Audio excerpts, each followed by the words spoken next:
आप सबों का स्वागत है हमारे YouTube चैनल में। तो मैं क्लास 10 बिहार बोर्ड से पुस्तक गोधुली से पहला चैप्टर श्रम विभाजन और जाति प्रथा, जिसके लेखक हैं भीमराव अंबेडकर, मैं इसका पूरा सारांश और प्रश्न उत्तर लेकर इस वीडियो में उपस्थित हूँ। तो समझते हैं श्रम विभाजन और जाति प्रथा। सबसे पहले भीमराव अंबेडकर जी का जीवन परिचय देखिए कि डॉक्टर भीमराव अंबेडकर का जन्म 14 अप्रैल 1891। देखिए, इससे इस तरह के जो प्रश्न है, जैसे कि कोई भी राइटर हैं, लेखक हैं या कोई कवि हैं, उनसे रिलेटेड प्रश्न बहुत ही पूछा जाता है। उनका जन्म कब हुआ, कहाँ हुआ, उनकी मृत्यु कहाँ हुई, कब हुआ उनकी मृत्यु, उनको कौन कौन सा अवार्ड मिला है, वो कौन कौन से पुरस्कार मिला है, कौन कौन से बुक उन्होंने लिखा है। तो ये सारे प्रश्न अधिकांश वस्तुनिष्ठ प्रश्नों के द्वारा पूछा जाता है परीक्षाओं में। इसलिए सभी लेखक का जीवन परिचय आप पढ़ेंगे, उससे ज़रूर ही प्रश्न पूछा जाता है। चलते हैं जीवन परिचय की ओर।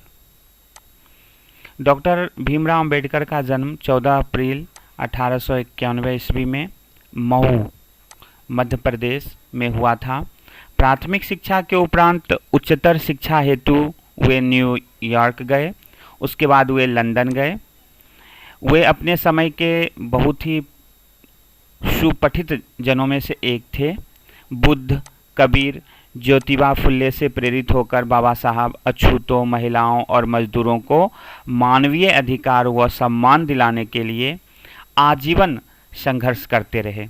भारत के संविधान निर्माण में उनकी बहुत बड़ी भूमिका है और एक निष्ठ समर्पण के कारण ही हम आज उन्हें भारतीय संविधान का निर्माता कहकर श्रद्धांजलि अर्पित करते हैं। उनकी समूची बहुमुखी विद्वता एकांत ज्ञान साधना की जगह मानव मुक्ति व जन कल्याण के लिए थी। दिसंबर 1956 ईस्वी में दिल्ली में बाबा साहब का निधन हो गया। तो ध्यान रखिएगा, दिसंबर 1956 में उनकी मृत्यु हुई और जन्म 14 अप्रैल 1891 में।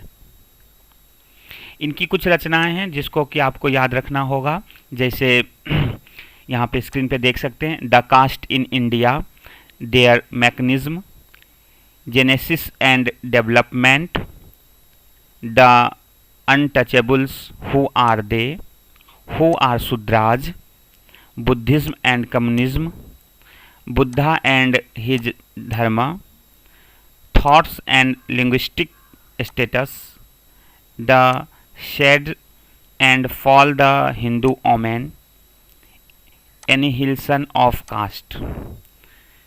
हिंदी में अंबेडकर का संपूर्ण साहित्य भारत सरकार के कल्याण मंत्रालय द्वारा 21 खंडों में प्रकाशित हो चुके हैं। देखिए, ये प्रश्न पूछा जाता है, कितने खंडों में भारत सरकार कल्याण मंत्रालय द्वारा उनकी संपूर्ण साहित्य जो है प्रकाशित हो चुकी है। तो आपको याद रखना होगा 21 खंडों में। अब उनकी साहित्यिक विशेषताएं देखते हैं कि साहित्यिक विशेषताएं बाबा साहब के साहित्य में शोषित, पीड़ित एवं दलित जनों की आवाज़ उठाने का प्रयत्न किया गया। उनका संपूर्ण साहित्य मानव मुक्ति एवं जन कल्याणार्थ था। अब देखिए कि साहित्य विशेषताओं में कह सकता है, इस तरह से प्रश्न पूछा जा सकता है कि उनकी डॉक्टर भीमराव अंबेडकर की साहित्यिक विशेषताओं को लिखिए, तो ये पूरा आंसर आप उसमें लिख देंगे। भाषा शैली उनकी क्या रही है? अंग्रेजी उनकी भाषा शैली रही है कि भाषा शैली डॉक्टर अंबेडकर के लेखन में भाषा मूलतः अंग्रेजी थी। उन्होंने चिंतापरक और वर्णात्मक शैली में लिखा है। अब देखते हैं जो हम पाठ पढ़ेंगे श्रम विभाजन और जाति प्रथा, उसका परिचय देखते हैं कि पाठ परिचय प्रस्तुत पाठ बाबा साहब द्वारा 1936 में लाहौर में आयोजित जाति पाति तोड़क सम्मेलन में अध्यक्षीय भाषण के रूप में तैयार किया गया। अंग्रेजी रूपांतर एनिहिलेशन ऑफ कास्ट का ललई सिंह यादव द्वारा हिंदी अनुवाद रूप है। ये सब प्रश्न पूछा जा सकता है। अंग्रेजी रूपांतरण एनिहिलेशन ऑफ कास्ट और ललई सिंह यादव द्वारा हिंदी में अनुवाद किया गया। इस आलेख के माध्यम से लोगों में मानवीयता, सामाजिक सद्भावना, समरसता जैसे मानवीय गुणों का विकास करने का प्रयत्न किया गया है। अब जातिवाद का बढ़ावा देने वाला जातिवाद को बढ़ावा देने वाला लेखक के अनुसार आज समाज में कई लोग जातिवाद को बढ़ावा देने वाले हैं। आधुनिक सभ्य समाज में कार्यकुशलता के लिए श्रम विभाजन की आवश्यकता है, किंतु श्रमिकों का विभाजन जातीयता के आधार पर नहीं होना चाहिए। देखिए, जातीय आधार पे बहुत सारे आपने देखा होगा कि श्रम के अनुसार कोई लोहार है तो लोहार का बेटा लोहार ही बनेगा, ब्राह्मण है तो ब्राह्मण का बेटा ब्राह्मण ही बनेगा, बढ़ई है तो बढ़ई का बेटा बढ़ई बनेगा। उस पर इन्होंने तंज कसा, उस पर उन्होंने बैंड लगाने की कोशिश किया, रोक लगाने की कोशिश किया कि नहीं, जाति पर आप किसी भी श्रम के आधार पर आप जाति मत बंटवारा करिए। जातिगत विभाजन से ऊंच नीच की भावना उत्पन्न होती है जो भारत के अलावा अन्य देशों में नहीं पाए जाते। जाति आधार पर क्या होता है, ऊंच नीच की, ये छोटे जात के लोग हो जाएंगे, ये बड़े जात के होंगे, तो ये सब ज़्यादा उत्पन्न होता है जिसमें हम आपस में ही बट जाएंगे, टूट जाएंगे। इसलिए श्रम विभाजन जो है वो जाति अंतर्गत मत करिए, इस पर बाबा साहब ने फोकस किया है। अब देखिए, श्रम विभाजन रुचि के अनुसार नहीं आज श्रम, देखिए ये टॉपिक बनाए हैं कि श्रम विभाजन, बाबा साहब का क्या कहना था कि श्रम विभाजन रुचि के अनुसार नहीं, आज श्रम विभाजन मनुष्य की रुचि पर आधारित नहीं है। यदि आपका रुचि है कि नहीं हमको ये करना है, लेकिन ब्राह्मण की पढ़ाई करना है, तो आप छोटे जाति के हैं तो आप नहीं पढ़ सकते, नहीं कर सकते।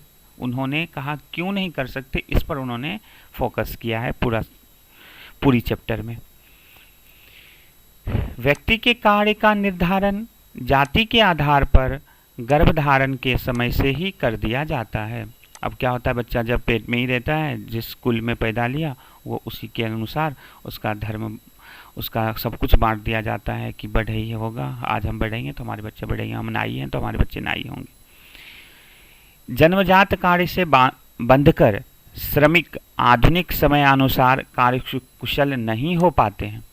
सक्षम श्रमिक समाज के निर्माण हेतु व्यक्तियों की क्षमता इस सीमा तक विकसित किया जाए जिससे वह अपने पेशा या कार्य का चुनाव स्वयं कर सके। उनका कहना है कि समाज में जो भी काम है, जो भी रोजगार है, वो हम अपने क्षमता के अनुसार, हमारा टैलेंट जहाँ तक है, हम अपना टैलेंट के अनुसार अपने कार्य को कर सकते हैं। ऐसा हमारा समाज, आधुनिक समाज होना चाहिए। उद्योग धंधों की प्रक्रिया व तकनीक विकासशील एवं परिवर्तनशील होने के चलते मनुष्य को पेशा बदलने की स्वतंत्रता मिलनी चाहिए। मनुष्य अपने अकॉर्डिंग अपना कार्य बदले, ऐसी स्वतंत्रता उसको मिलनी चाहिए ताकि भूखों मरने की परिस्थिति से जूझना नहीं पड़े। जाति प्रथा भारत में बेरोजगार को बढ़ाने का एक प्रमुख कारण है। कहता है जाति प्रथा कि नहीं, हम ये जाति के हैं, हम नाई का काम नहीं कर सकते, तो इस तरह की जो सोच होगी, मनोवृत्ति होगी, इसके अनुसार हम समाज में आगे नहीं बढ़ सकते और हम बेरोजगारी की स्थिति में रह सकते। इसलिए हमें अपने कार्य में किसी प्रकार से शर्माना नहीं चाहिए। छोटे से छोटे कार्य या बड़े से बड़े कार्य, जिस तरह से हमने पढ़ाई की उसके अनुसार हमें करना चाहिए। समाज में ऐसी व्यवस्था होनी चाहिए। अब देखिए कि जाति प्रथा का दोष क्या है। जाति प्रथा में दोष श्रम विभाजन की दृष्टि से भी जाति प्रथा कई गंभीर दोषों से युक्त है। इस प्रथा में व्यक्ति की रुचि का कोई महत्व नहीं दिया जाता। लोगों का अरुचि तथा अव्यवस्था पूर्ण करना गरीबी की अपेक्षा अधिक दुखदायी समस्या है। जाति प्रथा मनुष्य की प्रेरणा, कुशलता और आत्मशक्ति का दमन कर सामाजिक नियमों में बांधकर उसे निष्क्रिय बना डालते, पूरी तरह से उसको हेल्पलेस बना देता है कि समाज क्या कहेगा। अरे समाज के से चलोगे तो कैसे आगे बढ़ोगे, समाज क्या कहेगा नहीं, आप क्या सोचते हैं और आगे बढ़िए। अतः यह निर्विवाद सिद्ध है कि आर्थिक पहलू से भी जाति प्रथा हानिकारक प्रथा है। और कहते हैं कि ये पूरी तरह से सत्य है कि आर्थिक पहलू जो हमारा फिनेंशियल पार्ट है वो जाति प्रथा के कारण बहुत ही लॉस में जा रहा है। लोकतंत्र की स्थापना। लोकतंत्र की स्थापना लेखक के अनुसार आदर्श समाज का आधार स्वतंत्रता, समानता तथा भाईचारा है। लेखक चाहते हैं कि समाज में सभी लोग, जो एक आदर्श समाज है उसमें लोग स्वतंत्र रहें, सभी को समानता का अधिकार मिले, सभी आपस में भाईचारे की भावना से रहें। सभ्य समाज में सभी वर्गों का हित निहित होता है। डॉक्टर अंबेडकर ने स्वस्थ लोकतंत्र के लिए स्वतंत्रता, समता और भ्रातृत्व की भावना पर बल दिया है। इससे प्रश्न पूछा जाता है, इस लाइन को 2-3 बार आप पढ़ेंगे। इसमें सबकी सहभागिता और बहुविध हितों का ध्यान रखना चाहिए। समाज में रहते हैं तो सबके हित का, चाहे गरीब हो, अमीर हो, किसी भी जाति का हो, सबके हितों के बारे में आप सोचेंगे तो आप जरूर प्रोग्रेस करेंगे। दूध पानी के मिश्रण की तरह ही हमारा लोकतंत्र है। जैसे पानी को दूध में मिला दीजिए या दूध को पानी में मिला देंगे तो आपने देखा होगा कि वो पानी भी दूध का रूप ले लेता है, वो भी सफ़ेद हो जाता है अपने अनुसार। उसी तरह लोकतंत्र में भी सभी जो हैं जन समान हैं, सभी जन भाई बंधु हैं, स्वतंत्रता का अधिकार उन्हें होना चाहिए। तो इस तरह से आपने इसमें 4-5 टॉपिक के बारे में पढ़ा। इससे ज़्यादा इस चैप्टर में कुछ भी नहीं है। इसी टॉपिक को आप 1-2 बार और वीडियो को रिपीट कर करके देखें। अब देखते हैं इस चैप्टर के प्रश्न उत्तर। पहला प्रश्न है कि लेखक किस विडंबना की बात करते हैं, विडंबना का स्वरूप क्या है। बाबा साहब भीमराव अंबेडकर द्वारा लिखित श्रम विभाजन पाठ से लिया गया है, जिसमें विडंबना की बात करते हुए कहते हैं कि इस युग में भी जातिवाद के पोषकों की कमी नहीं है, जातिवाद चलाने वाले लोग की कमी नहीं है, जिसका स्वरूप है कि जाति प्रथा श्रम विभाजन के साथ साथ श्रमिक विभाजन का रूप ले रहा है। और विडंबना का स्वरूप क्या है, तो ये एक अस्वाभाविक स्वरूप है। दूसरा प्रश्न, जातिवाद के पोषक उसके पक्ष में क्या तर्क देते हैं। जातिवाद के जो पोषक होते हैं इसके तर्क में कहते हैं कि आधुनिक सभ्य समाज में कार्य कुशलता के लिए श्रम विभाजन आवश्यक है और जाति प्रथा श्रम विभाजन का ही दूसरा रूप है, इसमें कोई बुराई नहीं है। तो देखिए, छोटे छोटे प्रश्न का छोटा छोटा आंसर ही लिखना है, क्योंकि परीक्षा में जो है 2 मार्क्स से ज़्यादा का प्रश्न नहीं पूछा जाता है, इसलिए ज़्यादा बड़ा आंसर लिखने की आवश्यकता नहीं है आपको। जातिवाद के पक्ष में दिए गए तर्कों पर लेखक के प्रमुख आपत्तियां क्या हैं। लेखक जातिवाद के तर्क में इस प्रकार बताते हैं कि जाति प्रथा श्रम विभाजन के साथ साथ श्रमिक विभाजन का भी रूप ले लिया है। किसी भी सभ्य समाज में श्रम विभाजन व्यवस्था श्रमिकों के विभिन्न वर्गों में अस्वाभाविक विभाजन नहीं करता है। अगला प्रश्न, चौथा प्रश्न है कि जाति भारतीय समाज में श्रम विभाजन का स्वाभाविक रूप क्यों नहीं कही जा सकती। जाति, कास्ट, भारतीय समाज में जातिवाद के आधार पर श्रम विभाजन अस्वाभाविक है, क्योंकि जातिगत श्रम विभाजन श्रमिकों की रुचि और कार्यकुशलता के आधार पर नहीं होता है, बल्कि माता के गर्भ में ही श्रम विभाजन कर दिया जाता है, जो विवशता, कुशलता और अरुचिपूर्ण होने के कारण गरीबी और अकर्मण्यता को बढ़ावा देने वाला होता है। यानी माँ के उदर में ही, माँ के गर्भ में ही बच्चे को जो है श्रम विभाजन कर दिया जाता है कि आप इस जाति के हैं और आप यही कार्य करेंगे, जिसमें कि उसकी रुचि नहीं रहती है, फिर भी उसे बाध्य होना पड़ता है। यही कहते हैं कि स्वाभाविक नहीं है। जाति प्रथा भारत में बेरोजगारी का एक प्रमुख और प्रत्यक्ष कारण कैसे बनी हुई है।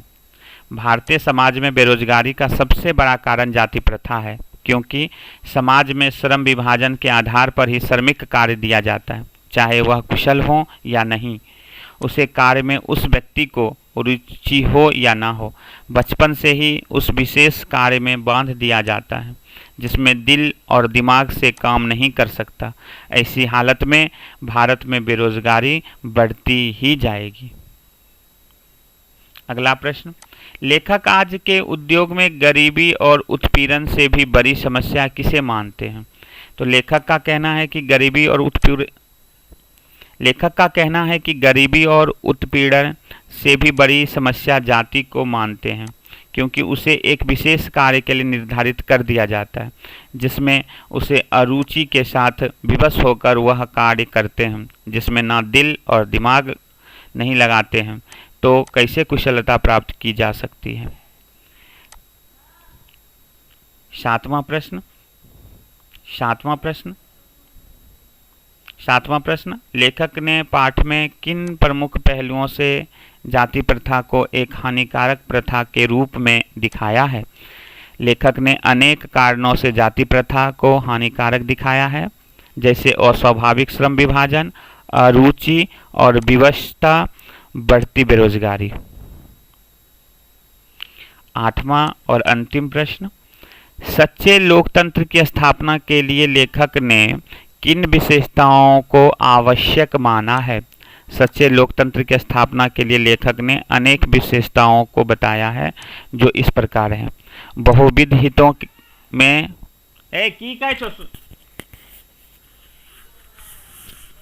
तुमको करेगा।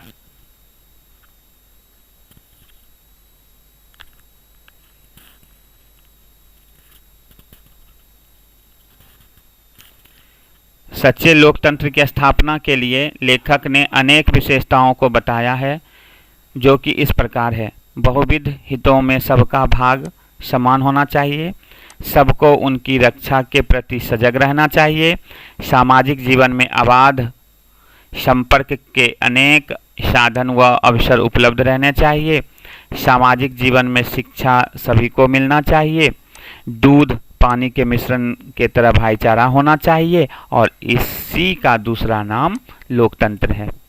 तो लोकतंत्र का दूसरा नाम के बारे में भी पूछे तो यही उत्तर देना है, सच्चे लोकतंत्र की स्थापना के बारे में भी पूछे तो यही उत्तर देना है। फिर मिलते हैं नेक्स्ट वीडियो में, तब तक के लिए धन्यवाद। आप यदि हमारे चैनल पर नए होंगे तो हमारे चैनल को सब्सक्राइब करना नहीं भूलेंगे।